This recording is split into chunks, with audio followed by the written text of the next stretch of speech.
Princess Diamond. Once upon a time on Goat, government-owned alien territory in space, there was a kingdom ruled by Princess Diamond. In the kingdom, everything was great, the people were happy, but they only knew touch and go. When the rain starts, Diamond falls. There were plenty of them, and everything was made with those clothes, buildings, furniture. She had thousands of dresses, every one more beautiful than the one before. She could have any color of hair she wished, and everything she could think of, but she wasn't happy. The princess used to live between fantasy and reality. Perhaps everything was perfect in the kingdom, but she wasn't happy. "What is wrong with me?" the princess asked to herself, but she never had an answer. One day, she decided to ask someone for help. Her friend, amazed by the princess' question, started to laugh. "Princess, everything in the kingdom is perfect. Stop saying that." Disappointed, the princess ran off, looking for different answers, but everyone had the same response. Tired of it, she escaped from the planet.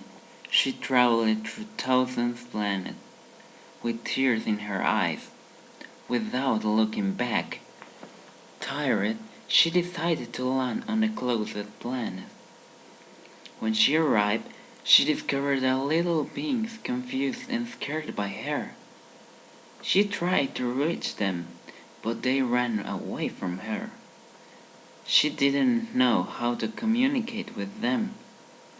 She sat on the floor and smiled, hoping that they would get closer.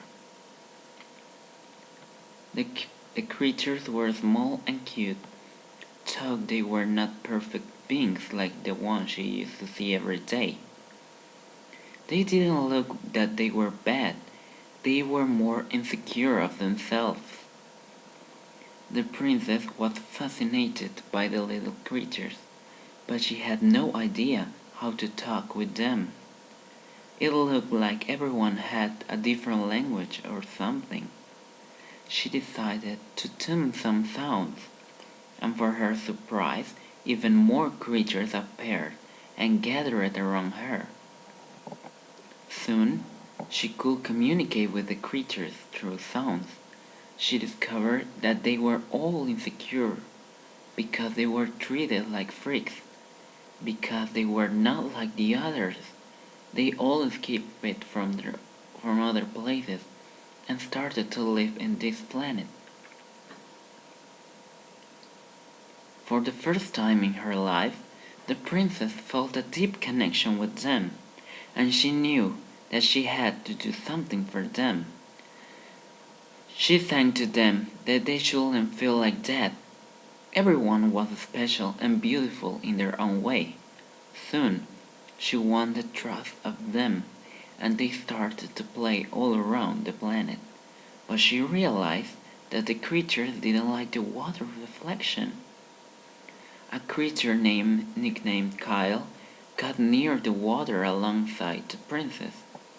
She told them they didn't need someone else's opinion to be happy. "I believe in you," said the princess. "Even if the whole universe turns their back on you, you still have yourself." The creatures loved more and more the princess, and they started to dress up like her. The princess cared so much for the little creatures, and she nicknamed them her little monsters. One of the creatures talked to her. He said he wanted to be a princess like her when he grows up, to make others happy. But the only problem is that he is a boy. The princess smiled, and with some flowers, she made a tiara for the boy. She gave the tiara to the boy, and she said, Boys can be princesses too. You can be whatever you want to be. No matter how you look or where you came from, you're free to decide anything you want. She felt happy within her monsters. She helped everyone to get over with their problems. She laughed with them. She finally had friends.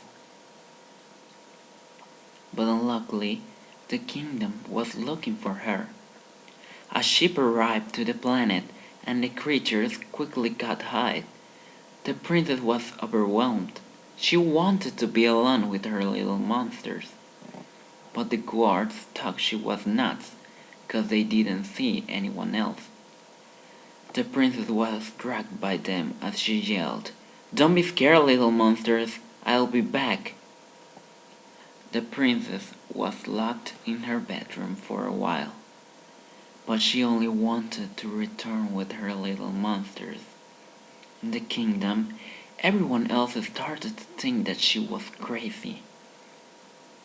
One night, while everyone else was sleeping, she finally escaped, and she could arrive to the little planet that she called the kingdom.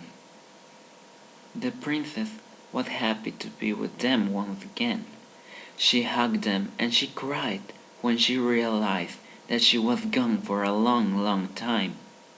She said she didn't have much time before she was discovered, but she noticed that there were even more creatures in the planet, new ones that heard from how happy they lived in here with the mother monster, her nickname. She said they had to fight to make a change, and that nobody could ever stop them. Their difference makes them alike, and they are now like a family. "Be brave," said the princess. But as she predicted, the guards arrived for her. Her little monster fought to protect the only woman that understands them. But some of them died, and some others were injured during the fight. The years passed away, and the monsters continued with their life. They fought and traveled through the universe to protect the minorities. They didn't know anything about the princess until one day a group of little monsters arrived to the Diamond Kingdom. They saw a statue of the princess as they ran to the castle, but they noticed that the kingdom was in ruins. When they got into the castle, it was empty. They reached the prince's bedroom after walking a lot. There was a note under a bowl made of glass. "For my little monsters, I wish that I was strong. I wish that I could cope, but I took pills and left a note. I tried to explain what I feel, but I couldn't. I had no choice. You were my life, and I know that with or without me, you'll get far.